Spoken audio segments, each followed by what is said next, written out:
comment tu as vécu la situation? Je me nomme Konaté Temba, élève de première D3, lycée moderne d'Antoukwa. J'étais en classe le lundi. Le lundi, j'étais en classe. Ils ont sonné 10 heures. Nous sommes sortis. Maintenant, je suis restée au marché. Ma grand-sœur m'a appelé pour me dire que non, ils sont en train de casser tout ici. J'ai dit, est-ce qu'ils vont arriver chez nous? Nous ne sommes pas sur la route. Nous ne sommes pas sur la route. Ils ne vont pas casser chez nous. Ma grand-sœur dit, non, ils sont en train de casser partout.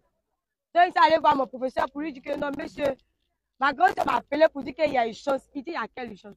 Toi, ton papa est décédé, ta mère est décédée, qui est mort encore? Il dit, monsieur, personne. Il dit, ok, Konaté, tu peux partir. À mon arrivée, je vais trouver, ils ont gâté tout, tous mes affaires, cahiers au BPC, tout. Ils ont gâté tout. Moi, mon papa n'est pas là, il me va à l'école, c'est l'argent, mon grand frère prend. Il prend l'argent, il a pour payer mes spirituels, ils ont tout gâté. Depuis lundi, moi, mais si je ne suis même pas encore parti à l'école, parti à l'école comment? Hein? On vous demande pardon, aidez-nous à faire comment? Il y a pas comment, il n'est pas papa, il n'est pas maman, faire comment? Il n'y a pas tout ça. Il n'y a pas tout ça. Depuis lundi, c'est ici, dans ma maison. Ils ont cassé ma maison, je ne sais pas où il est parti. On ne sait pas où il est parti, je ne sais pas où il est parti. Il a appelé ma tante pour dire qu'il est parti à Bobo. Elle dit, ils sont en train de casser à Bobo là-bas, il faut rester chez vous, il ne faut pas venir chez moi. Je ne sais même pas où il est parti. Aidez-nous, s'il vous plaît. Aidez-nous, s'il vous plaît.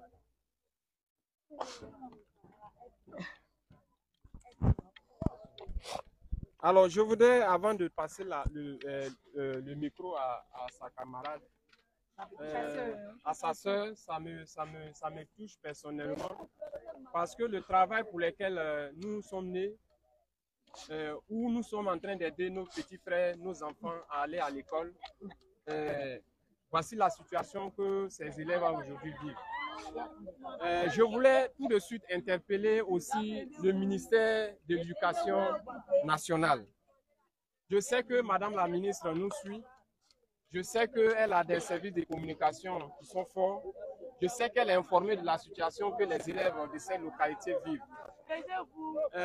Je sais aussi que le ministre Kouré Mamadou, il suit ce que nous sommes en train de faire. Et je sais qu'il est conscient que la question de la jeunesse ne peut pas être une question du plateau où on donne souvent les réponses qui ne sont pas toujours vraies, ne sont pas toujours justes. Donc je voulais ici dire que la réalité du terrain, la réalité de la jeunesse ivoirienne, à l'aube d'aujourd'hui où tout le monde est en train de faire pour que les élèves se réconcilient avec les valeurs républicaines, pour que les élèves se réconcilient avec la citoyenneté, pour que les élèves se réconcilient avec de meilleurs résultats, je voulais m'indigner aussi par rapport à cette situation. Parce que des élèves qui sont autour de moi, à la fin d'année, l'enfant n'a pas eu la moyenne. On va accuser qui? On va accuser pour parce que psychologiquement, les enfants sont touchés. Psychologiquement, les élèves sont touchés. Je voulais aussi interpeller le ministère qui s'occupe des affaires sociales. Je voulais aussi interpeller tous ceux qui peuvent faire quelque chose. Les ONG de bureaux, sortez de vos bureaux, venez voir la réalité du terrain. Nos petits frères, nos petites soeurs aujourd'hui, des élèves qui souffrent. C'est qu'elle vient de dire, mais c'est difficile. Une fille dont les deux parents ne sont plus, qui apprend alors qu'à l'école qu'on est en train de casser, elle arrive, son BPC a été détruit, ses papiers, ses documents. Je voudrais vraiment m'indigner face à cette situation. Moi je ne sais pas savoir si c'est l'État qui a raison ou qui n'a pas raison, mais c'est les parents qui souffrent ici, ce sont les élèves qui souffrent ici, c'est la jeunesse qui est désemparée, c'est la jeunesse qui est en souffrance. Je voudrais passer la parole à sa soeur qui certainement pas ajouter quelque chose. Mais c'est grave. Il faut trouver une solution d'urgence. Il faut trouver une solution d'urgence pour que ces élèves puissent trouver quelque chose à la maison, pour que ces élèves puissent trouver un toit où dormir pour aller à l'école. Parce que quand on réoriente l'enfant dans une nouvelle école, mais est-ce qu'on réoriente sa maison? Est-ce qu'on réoriente sa maison? On ne réoriente pas sa maison. Donc, la question est un tout qu'il faut aborder avec un sang-froid, surtout éviter de la polariser. Parce que quand je venais tout à l'heure, un journaliste me posait la question de savoir si ce n'est pas des gens qui sont manipulés par le politique. Je veux que les gens arrêtent ça. Quand on a faim, il n'y a pas politique dedans. Quand on casse ma maison, il n'y a pas politique dedans. Quand je n'arrive pas à dormir, il n'y a pas politique dedans. Ils n'ont qu'à arrêter ça. Ils n'ont qu'à arrêter ça et puis de venir régler le problème de nos enfants, le problème de nos petites soeurs, le problème de nos jeunes frères qui ont besoin de retrouver le chemin de l'école, nous apporter de meilleurs résultats en fin d'année. Je me nomme Konaté Awa. Je suis en classe de 3e.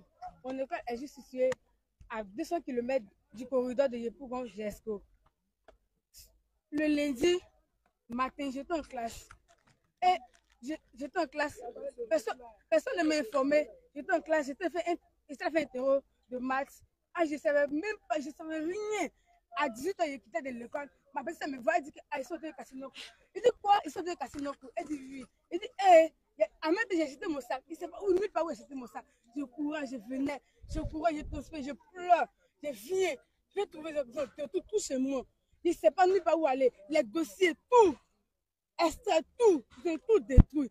On ne sait même pas nulle part où aller. Aujourd'hui matin, mes camarades viennent de m'informer que notre établissement groupe scolaire à Kenchi, qu'on vient de les chasser de là-bas, qu'ils vont casser là-bas. Nulle part, on ne sait pas nulle part où aller. On ne sait pas ce qu'on doit faire encore. On doit sur les briques. On ne peut rien faire. On est obligé d'allumer. On est obligé de prendre les morceaux des chiffons pour allumer, pour dormir. On ne peut plus rien faire. On ne sait pas nulle part où aller. On ne peut plus rien faire. En tout cas, ce que moi je vous demande, envoyez des lettres à nous. Nous, on veut de l'aide. Nous, on veut de l'aide pour qu'on va aller à l'école. Moi, je suis en train de 3e. Je dois passer un PPC. L'année passée, j'ai passé, je n'ai pas eu. Cette année, je dois faire comment? Ah, cette année, l'année passée, je n'ai pas eu. Cette année, je dois avoir. Tout ça, c'est dans ma tête. Et on vient passer chez moi. Je fais comment? Et je vais où? Où on va passer encore? Ils sont en train de casser là-bas. On va où? On dort dehors. Oui, chez nous, on dort dehors. On ne sait même pas nulle part où aller. Aidez-nous, où on est là, on ne sait pas comment faire, aidez-nous. Au lieu de venir nous dommager, on ne pas faire ça. Et on casse, et la nuit, on jette des lacrymogènes chez nous. Et on brûle les maisons, on va là-bas, on ne sait pas comment on va faire. On ne peut plus pas respirer. Il y a des morts, des enfants, des vieux. Nous les élèves, on fait comment? Je suis côté mes grands frères, ils sont là, ils sont couchés. On ne sait pas comment on va faire. Vraiment, nous demandons pardon, aidez-nous, aidez-nous. Non, où ça va, on ne sait pas comment on va faire. Merci. C'est mon grand-père. Tu as coupé? On a mis pas où aller.